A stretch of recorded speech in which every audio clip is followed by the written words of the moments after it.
రవీందర్ గారు పెద్దలు వారు రాష్ట్ర ప్రభుత్వానికి కొన్ని సూచనలు చేసినారు సార్.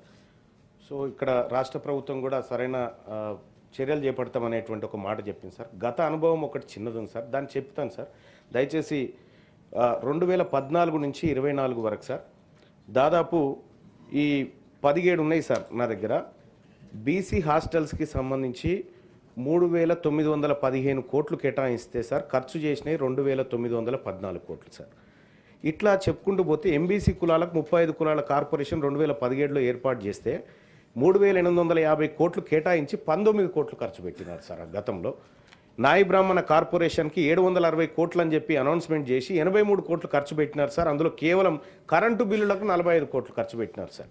అలాగే వడ్డెర కార్పొరేషన్కు 70 కోట్లు అని చెప్పి పెట్టినారు సార్. కేవలం 17 కోట్ల రూపాయలు ఖర్చు పెట్టినారు సార్. గతంలో జరిగిన అనుభవం సార్ మాకు. ఇది రిపీట్ కాకుండా ఉండడం కోసం చెప్తున్నటువంటి మాట సార్. సగర కార్పొరేషన్కు 33 కోట్ల 84 లక్షలని పెడితే కేవలం 4 కోట్లు ఖర్చు పెట్టారు సార్. కేవలం జీతభత్యాలకే సార్. ఇది కేవలం ఏది నామకే వాస్తే కార్పొరేషన్లు ఏర్పాటు చేయడం, దానికి నిధులు లేకపోవడం, విధులు లేకపోవడం, దానికి ఒక అటెండరు, ఒక డ్రైవరు, ఒక కారు, ఇంతకే తప్ప కానీ దాని ద్వారా ఏం ఫలితాలు సాధిస్తున్నాం అనేటువంటిది ఇప్పటి వరకు రివ్యూ కూడా జరగలేదు సార్. గత 10 ఏళ్ల అనుభవాన్ని చూసుకుంటే సార్ ఇక్కడ రజక కార్పొరేషన్కు 841 కోట్లు కేటాయించడం గత ప్రభుత్వం చెప్పింది సార్. ఖర్చు పెట్టింది 111 కోట్లు అయితే 75 కోట్ల 80 లక్షలు కేవలం కరెంటు బిల్లులు సార్. ఇంకా రజకులను ఉద్ధరించడానికి ఇక్కడ చేసిన గొప్ప కార్యక్రమాలు ఏం కనిపించట్లేదు సార్. ఇంకా అంతేకాదు సార్, వాల్మీకి బోయలకు 35 కోట్లు ఖర్చు పెడతామని చెప్పి 5.98 కోట్లు ఖర్చు పెట్టారు సార్.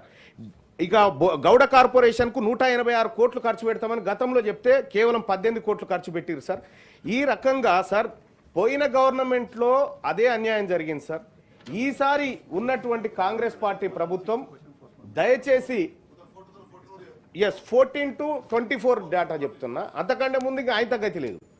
అయితే ఇప్పుడున్నటువంటి ప్రభుత్వానికి నేను చేసేటువంటి సూచన ఏంటంటే సార్, ఏదైనా చెప్తే చేయండి సార్. కేవలం కాగితాలకు పరిమితం అయితే దానివల్ల మా బీసీలకు వచ్చే ప్రయోజనం లేదు.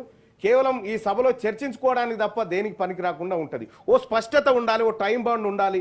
మేము ఈ బడ్జెట్లో దీనికోసం ఇంత ఖర్చు చేయబోతా ఉన్నామంటే అంత ఖర్చు చేసి తీరాలి సార్. ఈడ అంకెలు వేరే ఉంటాయి, అమలు వేరే విధంగా ఉంటుంది సార్. దయచేసి రాష్ట్ర ప్రభుత్వానికి నేను రిక్వెస్ట్ చేస్తా ఉన్నా సార్, ఒక నిర్దిష్టమైనటువంటి ప్రణాళిక మీ దగ్గర ఉందా? ఇంత కేటాయింపు జరిగితే ఇంత ఖర్చు చేయబోతున్నాం, ఖర్చు చేయకపోతే ఈ నిధులను వచ్చేసారికి బదలాయించేటువంటి సప్లాన్ విధానం ఏమన్నా మీ దగ్గర ఉందా? దయచేసి ప్రభుత్వాన్ని తమ ద్వారా అడుగుతా ఉన్నాను సార్. బండ ప్రకాష్ సార్, సోదరుడు తక్కలపల్లి రవీందర్ గారు కార్పొరేషన్ విషయంలో